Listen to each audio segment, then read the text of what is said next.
Konnichiwa, good afternoon, what's up? It's RUPA Sensei here. Enjoy this clip from when I interviewed Daijiro. Do you think it's good for a beginner to learn about accents and stuff from the get-go? You really don't try to be flawless about accents because it's really difficult to master pronunciation. It takes many years, and so just don't care about. Because everybody has their different accents anyway. So there's no correct accents, Yeah. Just like there's no correct skin color. Oh, your skin color is correct. No, there's no such thing.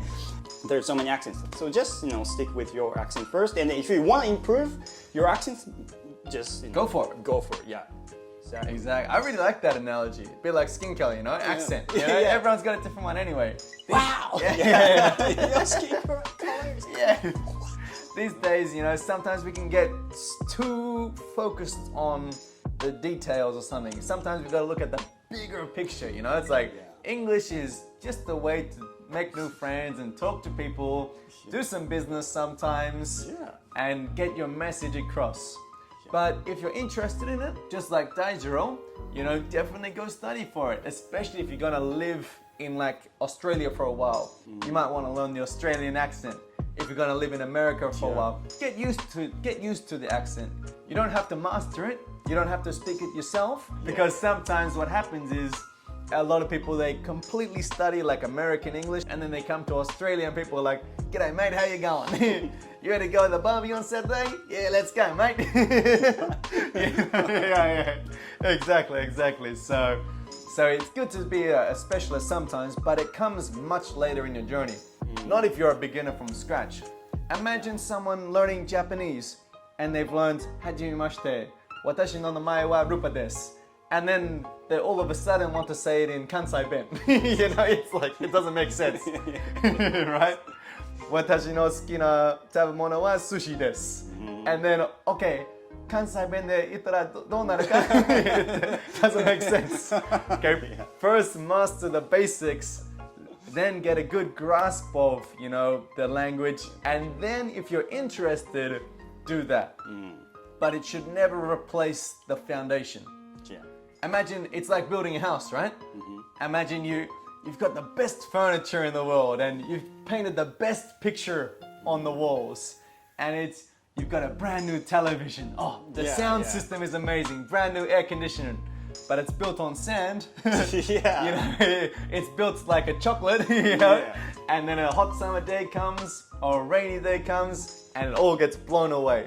So that's why foundation, the fundamentals of English is the most important thing. Exactly. So accents are just like colors. So little. Sometimes nobody cares if your house is blue or red. Where's your foundation? Where's your windows? Is there lights? There's no doors. How do I get out? I'm trapped.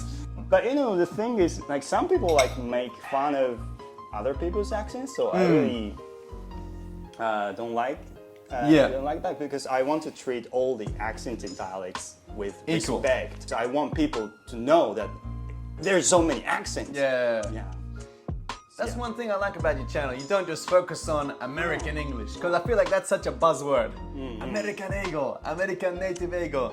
But you do Indian English or Thai English, which are just as important, because there's thousands of businessmen in Thailand, as you know, just like you are, doing business in English with the Thais. So it's just as important. India's got the second or third most amount of billionaires in the world, so that's their booming economy. Soon Japanese people are going to have to speak with Indians in English to improve the economy and everything like that. CEO of Twitter is Indian. CEO of Microsoft is Indian. So many Indians. All the tech boys. That's why I'm half Indian. So I'm half smart and then half passionate Italian. That explains. But anyway, on a tangent there. What challenges did you face learning English and life overseas? As far as the English pronunciation concerned, actually it was really challenging for me to learn. I would imagine. Because because there is no one nearby to teach me English pronunciation. Because even English teachers, they don't have to teach English pronunciation at school. So they have, they had little knowledge about English pronunciation. Yeah. I went to a bookstore. Yeah. And to buy as many English pronunciation books as I could afford. Right. And then I just went home and I read them all anyway. Because I didn't know which books were good. So, and then I tried to pronounce the words according to the CD that came with the book. Okay. And I recorded it on Radicassette? Radio. Oh, radio cassette. Radio cassette player. Cassette. Yeah. At that time, Old school. my age. Yeah. Oh man. Radicassette. Let's go. Apple. And then I listened to my pronunciation. Yeah. So it was like a self-taught. Okay. It was very challenging for me. Yeah, 100%. Did you end up finding good materials? Actually, I found a good teacher. So Oh, you did? online. Yeah. Fantastic. Because when you want to improve your pronunciation, I think you need feedback. 100%. That's such a good point. It's very difficult to do it yourself. Because I don't know if it's correct or not. So you need somebody to give you feedback. Yeah. And I found a good teacher, and he was he knows a lot about pronunciation. Because usually, like whenever I ask a native speaker to teach me English, they're like, "Oh, don't worry, man. But just be who you are, man. That's your identity, man. Don't have to like change your accents, man." No, that's me. That's not what I want. Okay. I just want to improve my English pronunciation. Yeah. So I found a nice guy. Yeah. Right guy. So it's important to find a good teacher. 100%. So that's good. You're lucky there. But that's such a good point because it's very related to fitness. I do training and everything like that. And a beginner, they might start doing bench press and they might, have their elbows too far out or something like that. Or, when they're doing, some exercises that might be too dangerous for them. They're doing it in a dangerous technique and that can become a bad habit.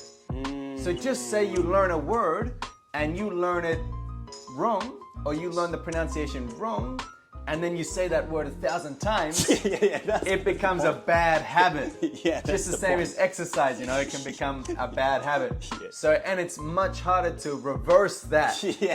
It's much easier from the start to learn it the proper way and to get that right feedback and go on the right path than 2 years later and you end up with an injury, a bad shoulder, or still mispronouncing the same words. So that's it. Very good point there about the challenges you faced and how to solve them.